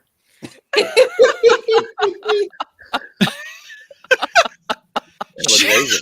Wow. Look Asian right there. Or like Yukio from Deadpool and Wolverine. Hi, Wade.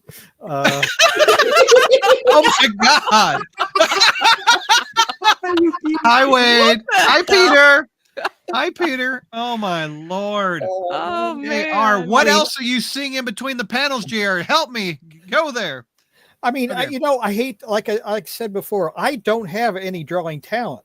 Therefore, I feel it's disingenuous for me to criticize or make fun of people's art, but holy cow, some of this is all. And Peter looks like Joey from Friends, you know? How you doing? Hey, how you doing, Aunt May? I don't share food. I mean, it's just, you just can't, it's awful. You know, it's just awful. So, Josh, now time for your con, sir. Okay. Just say everything and be done with it. Here, I'm gonna prompt you. Boom, go. Oh. Oh. There's one. Oh, There's okay. one. Yeah, no, that one's a given. Yeah. It just. I was talking about this with Javi before, and like, Wait a minute. Is this a bag of what? What is that back there? pickles. Oh, pickles. I thought that was a D. Wow. Brad has gone beyond. I've gone. I'm out. Okay, go ahead. Sorry. Go ahead. I was talking about this with like Javi and Neil a bit before, and like, this is very like, there's like the Parker luck, and then there's Peter Parker, the ultimate loser. His mother figure, his potential love interest, and his best friend all think he's the worst human being in the world. Can't put up with him. Like, it's just misery porn at this point. Like, it's just like, oh, woe is me. My life's terrible. I'm going to go web swinging and, oh, everything's going wrong. I lost money for charity and all this stuff. And now I'm going to be killed 8 times because I have to deal with this because I'm a better person. Like, it's just, oh, like, yeah, Well, it's like reading the story of Job.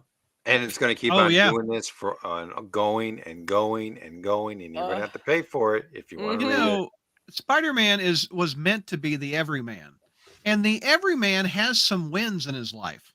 Mm-hmm. The everyman has at least one, if you're lucky, more than one person that can be your cheerleader or support you or say good things about you. You know, that most people have that, and I'm sad if some don't, but most people have someone in their corner that will say good things about you. Yeah, And you would think these three, especially Randy and May, would at least say something nice about the guy. It's just out of character. Yeah, Or the and then- everyman character. And so, like, that's my problem with the first half. The second half, what the heck? Like, just I don't know.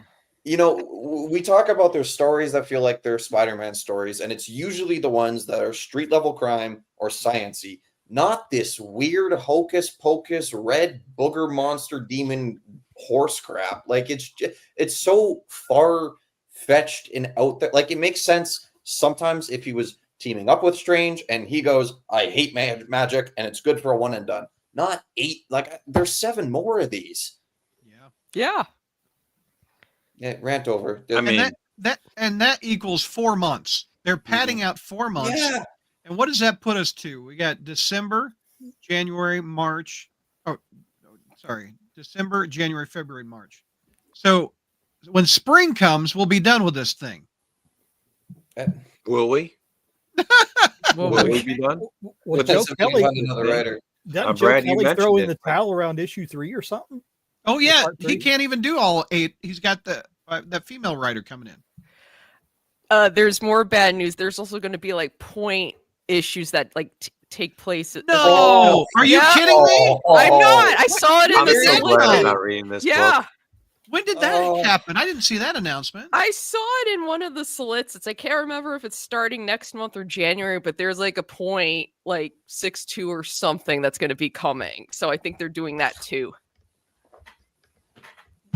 Spider-Man is supposed to be uplifting and inspiring and an escape to get away from a real world scenario. If you're having a shitty day and you want to come home and read a comic book and you read this miserable, you don't feel related, you don't feel inspired, you actually feel even worse, and you paid money for it.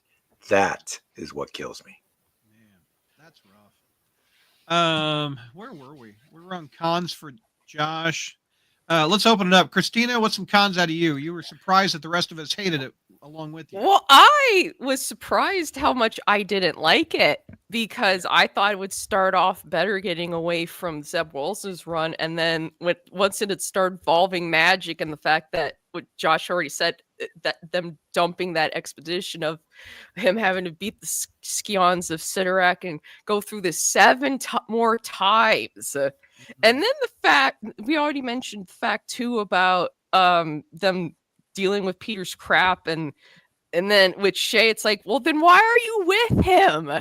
Yeah. And It's so a new relationship, like a couple weeks. Why are you with this guy?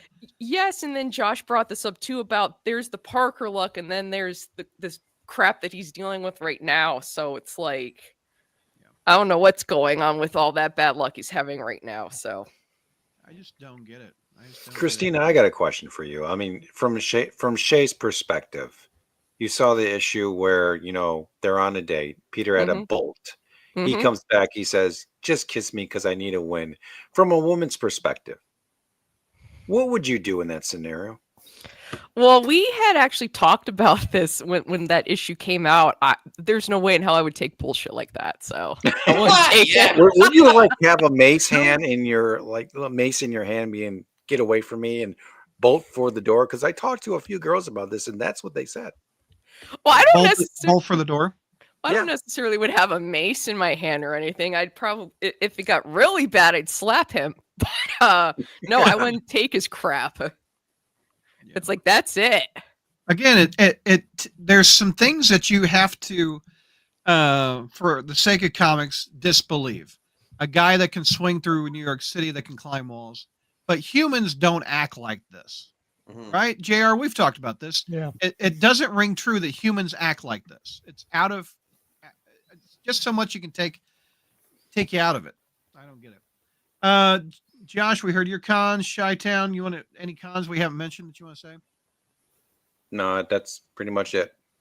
JR, cons out of you that we haven't said? Well, I think Josh pretty well summed it up with the term red booger monster. But let's examine that picture too. I want to get this booger isn't month. but again, yeah, I will say I'm just stealing Josh's ideas now. This isn't a Spider-Man story. It's You know, looks like a and- soggy and if- Yeah. And if you wanted Spider-Man to do Doctor Doom's bidding for something, just say, oh, hey, Robert Downey Jr. is going to play Doctor Doom, so let's get Doom in a Spider-Man story, okay? Okay, well, then let's make it a Spider-Man story. Spider-Man has to do something for Doom and resents it because he knows that Doom is Doom is Doom. But make it a Spider-Man story, but this is not it. This is not a Spider-Man story. This is a Doctor Strange story with Spider-Man dropped into it, so It doesn't make me excited for the next 4 months. no, I mean, it's like spinning you said, wheels. Oh, Brad, I got 7 another more. one. In the book, it says that because of the suit, he knows that by punching him in his black hole throat, that I will win. There is no I have to figure out how to beat this guy or anything. There's no story. It's just I have to get through this. Yeah, there's no Peter Parker intellect. Oh, you punch him here and you'll win. Great. It's a But video now- game move that he learned on Reddit. I mean, come on. Yeah. Now they're gonna pad this out for what, 20 pages a comic? We have 140 more pages to go over this nonsense. And again, it equals a trade, is what it does. The 8 Deaths of Spider-Man. It'll be a nice little trade that they can release before you start the next 8 issues or whatever of the next run, whoever the next writer is. It's just a pad. It's a placeholder. And the placeholder is what, 8 issues times $5? That's $60. I mean, come on now. Yeah. Chat. Let's go to chat. Let's catch up on chat. Let's see. Ed McGuinness's art certainly pops here. I would agree. Mm-hmm. Downey Doom, getting ready for all the Doom comments. Doom Boy.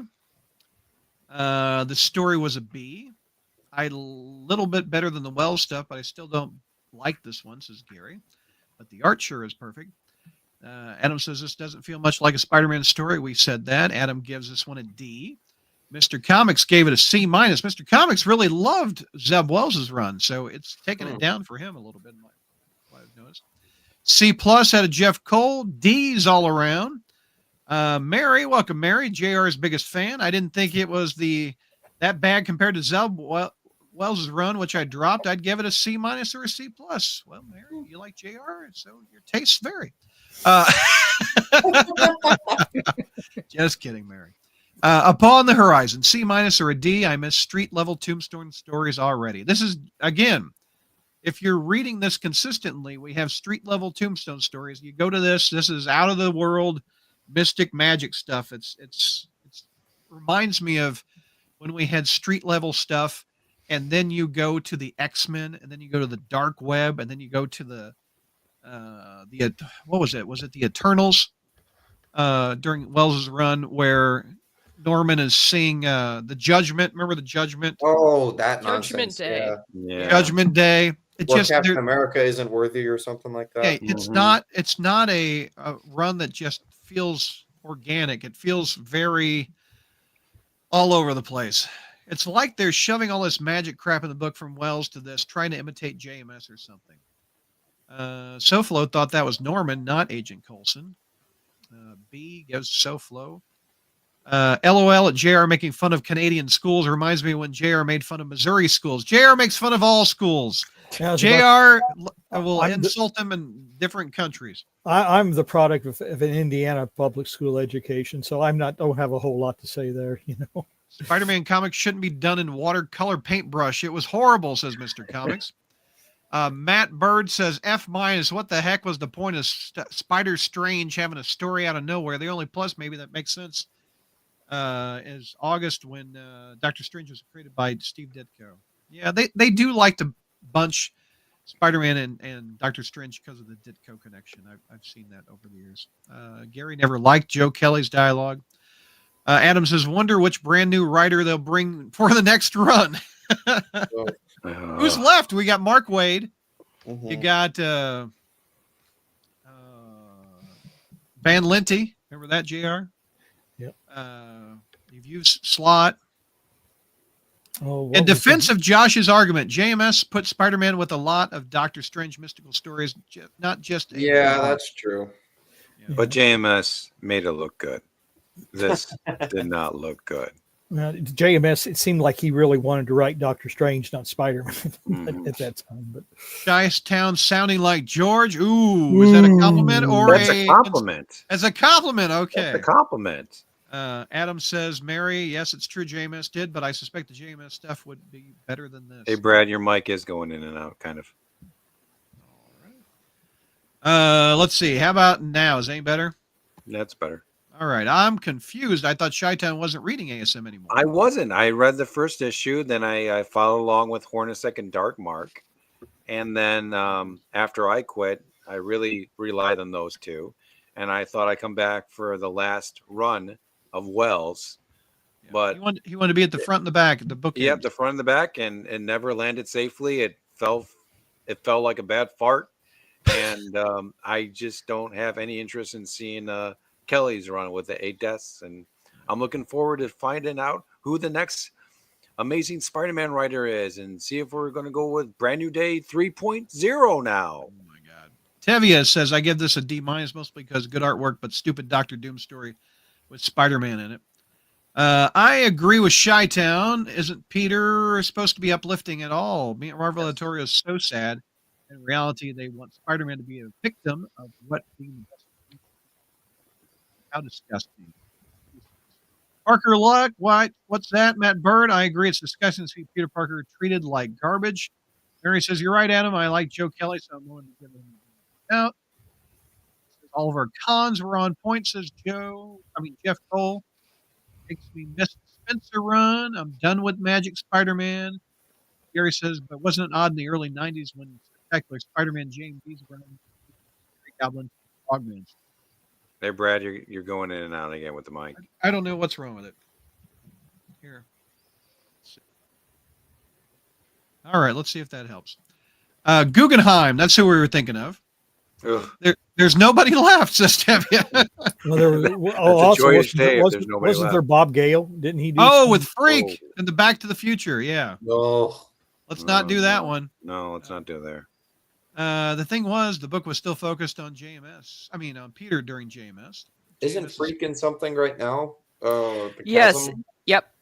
Chasm, right? Yep. Chasm, yeah. Mm-hmm. JMS's Peter was an actual adult and fun and was married to his wife, Mary Jane.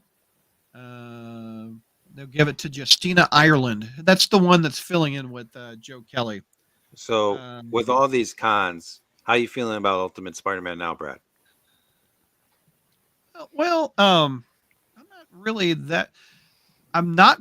I like it more than Amazing Spider-Man. I will give you that. I agree with George. George just dropped it, so he's not on the satellites anymore.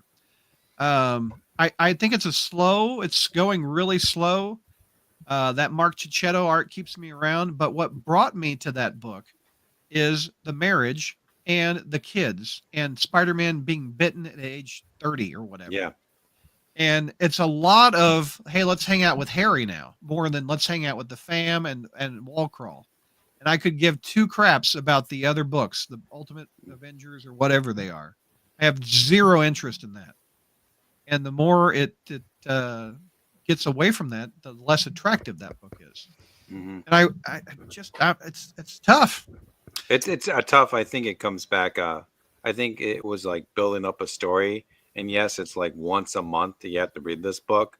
Where if it was amazing, you probably not drop the book because, well, you haven't dropped the book. George wouldn't drop the book because he's getting 2 stories in 1 month. But I think the character development, the past character developments have already come to pass, and we might see some more uplifting family stuff. I hope so, because that's what I want in the book, and I love the family, and I like the interaction between Jonah and Uncle Ben. That's something we've never seen. That's worth picking up the book. But Jonah and Ben in that book remind me of JR and George. Yeah. That's true. Read that book in those voices, and you'll love it. Yeah. Real quick, we had. Let's see, what did I do? You know, it's funny. I mean, I just wanted to throw this out there, but I was just thinking Hickman seems like he's more interested in writing about Harry than he is about Peter. Yeah, that's true. That's taken me out of it too. It's like he created this world, you know, and here's how it's going to, here's how Spider-Man's going to do it, whatever.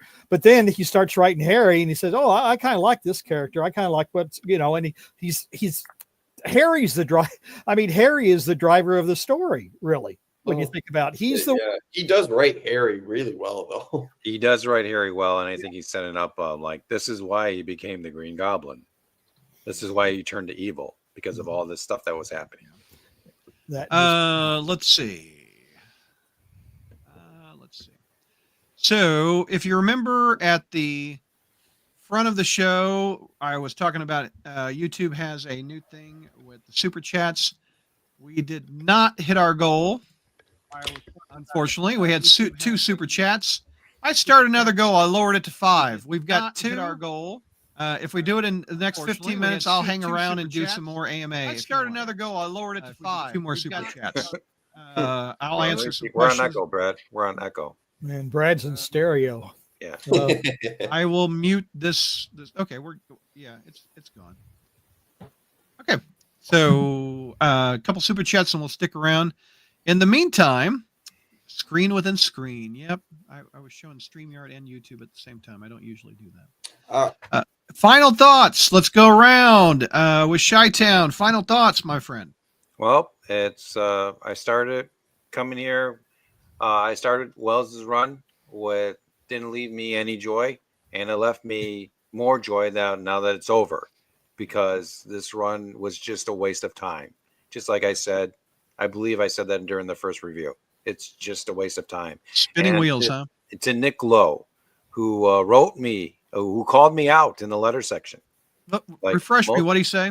He said, I believe, I'm sure none of you were going to like the story, especially that last page, looking at a particular Chicagoan. But we don't mean you throw you any kind of harm. We got a great story ahead of you. That's like twisting the knife at the end of this issue, this run, because there was nothing uplifting about it. There was nothing worthwhile to say about it.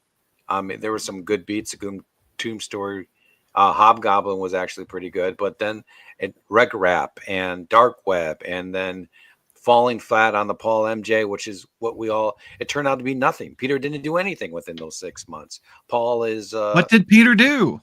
Nothing. He fell from the sky. That's what he did.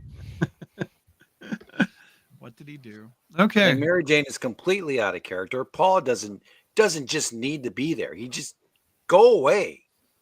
Yeah. I agree. This run did alter the Mary Jane character, not for the better either. It really altered her from her previous 60 years or 58 or whatever it is. Really changed that character, and not to the better. Not to the better. It was to make an action figure. And what makes her unique is not her powers; it's her inner powers, her ability. It's her continuity with Peter too. She's the rock that holds Spider-Man together. Yeah, no doubt. All right, Josh. Final thoughts on the Zeb Wells run in these 2 issues.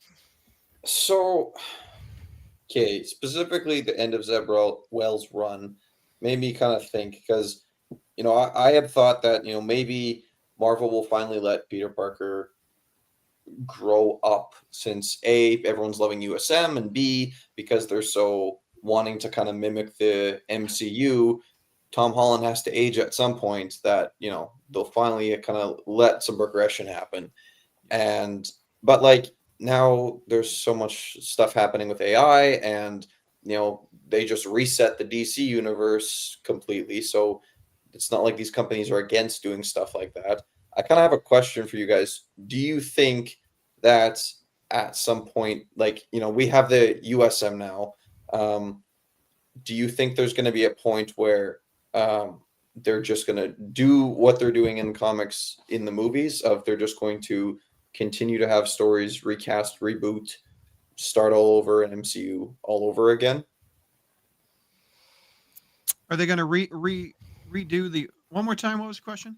So because, like, with movies, these characters age, right? Like, it's cool that they brought Blade back for Deadpool and Wolverine, but he's clearly 20 years older. do you think of it like they'll just keep making these MCU stories kind of like these comics where they don't want Peter Parker to age, so they will just reboot or redo movies just like they do comics wise to make sure it kind of keeps everything at the status quo? Yeah, if it is in the nature of keeping things at their status quo, quote their version, they'll completely do that. They'll have no problem doing that whatsoever. I don't know. I don't. The argument is they don't want him to age, but you don't have to age as opposed to grow a little bit. I mean, or be the sum of your experiences. Yeah, the sum of right. We're supposed to believe that this character has been doing adventures for 60 years, but he still is acting like he's in his first year sometimes. Well, and that's very frustrating. The big argument back in 2007 was Spider-Man's all about youth, and that fizzled out like a bad fart. And then on the other side, well, Spider-Man's all about relatability. This entire Zeb Wells run, there was nothing relatability that we saw. I mean, someone picked this up after, like I said, someone picked this up after having a bad day, they're going to have an even worse day. So and they're leaning. What I liked about Zeb Wells' run was the grounded Tombstone stuff. The stuff I didn't care for was the Rabeem stuff, and which is reminding me of the Doctor Doom stuff, which is all mystical and bullshit and another planet stuff, and time is moving. That's not as an everyman, I can't relate to that. I can relate to Spider-Man and going to a court and getting screwed. I mean, I can relate to that. I can relate to the court case that was in the front of this issue 60. I can't relate to the love interest aged 4 or 5 years, etc. And the fight with Tombstone, it was really drawn out. It kept on going from issue to issue. Like get to the point. Wasn't there one issue where it was all about art and them fighting? Yeah. Oh yeah. JR and I were making fun of that last time. There was 58 and 59, the two issues right there. Happened. It was just We fight for want one those building, type of fight stories, for but not for them to draw out. I mean, get to the point. Well, those two issues seemed drawn out because they wanted him to continue the story that he wrapped up with the Goblin story. They wanted him to stretch, so he was like, "Oh, JR, draw me a couple issues." Anyway, Christina, final thoughts. I'm trying to think. Yeah, I'm glad the Zeb Wells run is over. The only time I've ever left a Spider-Man comic was when Dan Slott was doing Superior, and then I came back on once ASM relaunched. But despite what's going on with the Death of Spider-Man, I am curious to see where it goes and how it's going in. And then I just want to point out there was a leak a while ago that said Joe Kelly may be staying on. So I've liked some Joe Kelly.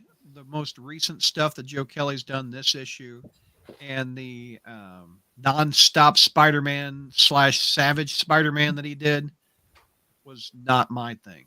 I did not care for that. And that was, what was it, where Baron Zemo was there, and we did it on Satellites, Josh. You know, Zemo was there, and Spider-Man turned into Man-Spider. Oh, that nonsense. Yeah. There's like 5 issues of him just like constantly running, and then it completely changes into he's fighting Nazis, some drug with a college kid or something. Yeah, and there's a bunch of animals that Baron Zemo's trying to kill as like the second. And again, Spider-Man was kind of tortured like he was tortured in this issue. He hulked out, etc. Joe Kelly likes to just torture Spider-Man like this, make him another creature, as opposed to what he really is a street level character. Well, that's what he said at the New York Spidey panel this year, is that he likes to torture Spider-Man. He likes to see all the bad things that happen to Spider-Man, see how he gets out of it. So there's nothing uplifting about that. I mean, every panel ever since 2022, it hasn't looked good for the Spidey crew or the Spidey office. And I do like Joe Kelly's Deadpool from the 90s. There was a story that he wrote in Web Spinners where, what was it? Help me out. Was it the last Gwen Stacy date or something? Or the last night with Gwen? It was a prom story. The prom. He went to the prom. That was good. But Mary says the Spider-Man Deadpool story too was really good. Yeah. There was a little bit of Mephisto hinting with the Joe Kelly. I mean, he was teasing it. I mean, I'm going to say this one more time. These writers can write and be creative, with when they want to. But if they're given an assignment, like you got to go here, you got to go to point A, point B, don't touch point C at all. You can't get point C, which in this case is the Peter and Mary Jane relationship or their marriage or anything like that. And he has to be always losing and bitter and, oh, woe was me. Yeah. And so that's their assignment, and they have to write what is that. Yeah. They can't be creative and like, hey, I can make fans really happy by doing this, but they don't. Yep. All right, my man, JR, you get the last word of the day. Your final thoughts on Zeb Wells' run and these issues. Well, again, I think Zeb Wells' run will be, I was about to say the only thing of any consequence that happened was, I guess, Norman and his sins, since Norman Osborn is in a different place at the end than he was when he started. But, you know, this, you know, as much as our Norman is our hero, it's not the Amazing Norman or the Amazing Green Goblin, it's the Amazing Spider-Man. And Spider-Man was very much less than amazing during the entire Wells run. But the thing is, the next 2 months are going to be painful. They're going to be painful. Yep. And I have little hope for whenever they finally figure out where they're going with the title. Because I just don't have much hope for it. We're leading up to 1,000. I mean, and that'll be a good dropping off point. I mean, who's good with math? How soon are we getting to 1,000 if we do 2 issues a month? About another couple years. What issue was this? Like 955 is what we just ended on. 55. So that's, it'll be around October or November of 2026. 2026. yeah, we still got like 2 years. So, you think we'll have the writer that's incoming wrapping their run up with issue 1,000? Because the average lifespan of these writers is 2 years. But like that's 2-3 years. Like, it's 1,000. Like they gotta.